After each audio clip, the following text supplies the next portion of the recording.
ये ब्रोंकाइटिस जो bronchial tree होता है या ब्रोंकियल ट्यूब, जो श्वसन क्रिया के लिए जो चैनल बना हुआ है लंग्स के अंदर में,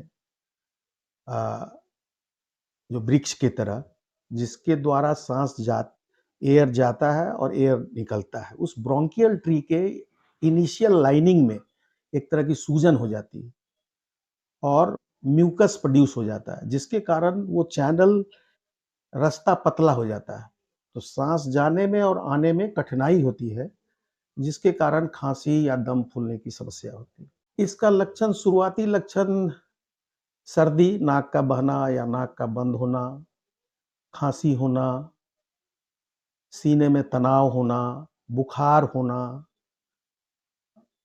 आगे के स्टेज में इसमें दम फूलना या विजिंग, जो विस्लिंग साउंड प्रोड्यूस होता है, क्योंकि एयर जाने और निकलने में कठिनाई होती है, तो बाद में दम फूलने में भी की भी समस्या उत्पन्न होती है। बॉडी एक होना, सर में दर्द होना। हाँ, ऐसा नहीं है कि एक फ्लू वैक्सीन है जो इन्फ्लुएंजा वायरस से भी ब्रोंकाइटिस होता है, तो उसके लिए वैक्सीन उपलब्ध है इंडिया में और हर जगह उपलब्ध है। वो लगाने से इन्फ्लुएंजा वायरस के कारण जो होगा, उससे बचाव हो जाएगा। लेकिन मान लीजिए कोई दूसरे वायरस से होता है, तो सबसे बचाव नहीं हो सकता है।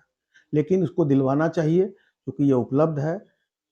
खास करके 5 साल से कम के बच्चे या सीनियर सिटीजन 60 साल से ऊपर के बच्चे, जिसमें इम्यूनिटी की कमी होती है, वे ज़्यादा ग्रसित होते हैं।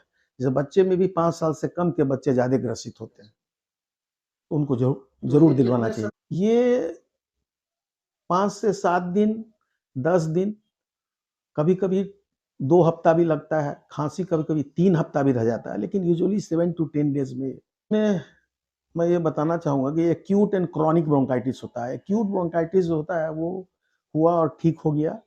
जो अगर बार-बार होता है तो वो क्रॉनिक ब्रोंकाइटिस होता है। तो उनकी धारणा बहुत हद तक गलत नहीं है। वो जो क्रॉनिक ब्रोंकाइटिस होता है वो बाद में एज़मा में कन्वर्ट हो सकता है। इसमें कहीं कोई दो राय नहीं। एक तो जो फ्लू वाला वैक्सीन है वो ज़रूर दिलवाना चाहिए, छोटे बच्चे को या बुजुर्ग लोगों को। उसके अलावे अगर कोई संक्रमित है, कोई बच्चा ऑलरेडी इन्फेक्टेड है, तो उनसे दूरी बना के रखें, क्योंकि ये फैलता है छींकने से या खांसने से।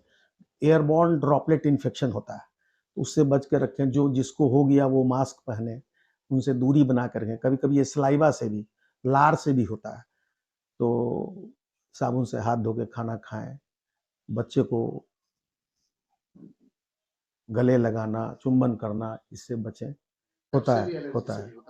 बिल्कुल बिल्कुल बिल्कुल बिल्कुल। खास करके जब विंटर से विंटर से गर्मी शुरू होती है, चाहे गर्मी से फिर विंटर में हम लोग जाते हैं, उस समय इसके होने की संभावना ज़्यादा रहती है। एंटीबायोटिक का उपयोग इसमें ना के बराबर है और इसका दुरुपयोग होता है, नहीं करना चाहिए। बहुत विशेष परिस्थिति में, चूंकि ये वायरस से होता है और वायरल एंटीबायोटिक बैक्टीरिया, जो बैक्टीरिया से बहुत कभी-कभी ब्रोंकाइटिस होता है, बहुत कभी-कभी। ज़्यादातर ये वायरस से ही होता है। तो इस एंटीबायोटिक का इसमें कोई रोल नहीं है, उसका दुरुपयोग नहीं करना चाहिए। ये इम्यूनिटी जैसे-जैसे बच्चा बड़ा होता है, इम्यूनिटी बढ़ती है उसकी 5 साल के बाद, ये फ्रीक्वेंसी कम होने लगता है। तो शुरू में फ्रीक्वेंसी होती है पहले साल में, उससे कम दूसरे साल में, तीसरे साल में, चौथे साल में, धीरे-धीरे ये कम होने लगता है। प्लस इन्फ्लुएंजा वायरस है का वैक्सीन है, प्लस जो बचाव का तरीका हमने आपको बताया है। अगर अगर अगर ये हो गया है, तो इसका होम रेमेडीज़ है, घर पे ही उसका उपचार, ज़्यादातर केस में घर पे उसका उपचार संभव है। प्रचुर मात्रा में, काफ़ी उसको तरल पदार्थ देना चाहिए। सादा पानी हो, नारियल पानी हो, जूस हो, नींबू पानी हो, शहद का पानी हो, चाहे हल्दी का दूध हो, देना चाहिए। प्लस रेस्ट करना चाहिए, आराम। आराम का इसमें बहुत है, क्योंकि बॉडी को फर्दर एक्सर्शन नहीं देना चाहिए। ये कहना सही है, नॉन डेयरी मिल्क जो होता है, उसमें ऐसा नहीं होता। जो कम वसा वाला दूध होता है, वसा वाला दूध से ये प्रॉब्लम होता है, बिना वसा वाले से नहीं होता है। तो हल्दी हल्दी के कारण म्यूकस जो है वो पतला होता है, चाहे हनी के कारण म्यूकस पतला होता है, जो म्यूकस प्लग हो गया है ब्रोंकियल ट्री में, तो वो चैनल खुल जाता है, जिसके कारण सांस लेने की प्रक्रिया आसान हो जाती है। प्रेफ़र रहेगा। जो कम वसा वाला दूध है, नॉन डेयरी मिल्क जो है, वो ज़्यादा अच्छा होता है। इस चीज़ ख़ास करके इस चीज़ के लिए, ब्रोंकाइटिस के लिए। देखिए जब मौसम चेंज होगा, चाहे बच्चा दूसरे से संक्रमित होगा और बच्चे की इम्यूनिटी कम है, वैक्सीन भी आप नहीं लेते हैं, तो ये होगा ही। जब तक उसकी इम्यूनिटी स्ट्रॉन्ग नहीं होगी, तब तक ये होगा। संक्रमित बच्चे के पास नहीं जाने दें, या ज़्यादातर स्कूल में बहुत होता है। कोई एक बच्चा संक्रमित होता है, सारे छोटे बच्चे संक्रमित हो जाते हैं। और किसी एक बच्चे से एक तरह के वायरस से हुआ, वो ठीक हुआ, आपका भी बच्चा ठीक हुआ। दूसरा बच्चा दूसरे वायरस से संक्रमित 4 दिन के बाद आ गया, वो भी आपके बच्चे को फिर संक्रमित कर दिया। ये काफ़ी परेशानी होती है। कोरोना वायरस से भी ब्रोंकाइटिस होता है।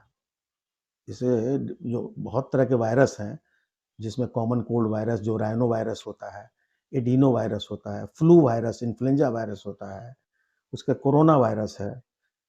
तो कोरोना वायरस से भी ब्रोंकाइटिस होता है। यानी कि बच्चे में कोरोना अगर हुआ है तो इम्यून सिस्टम तो कमज़ोर होता है, और भी बहुत तरह की समस्या तो होती है। इन बच्चों के लिए पौष्टिक आहार, सब तरह की साग-सब्ज़ी, फल, मोटे अनाज सब खाना चाहिए। पौष्टिक आहार, संतुलित आहार अभी जो आधुनिक युग में चल रहा है, उससे बचें।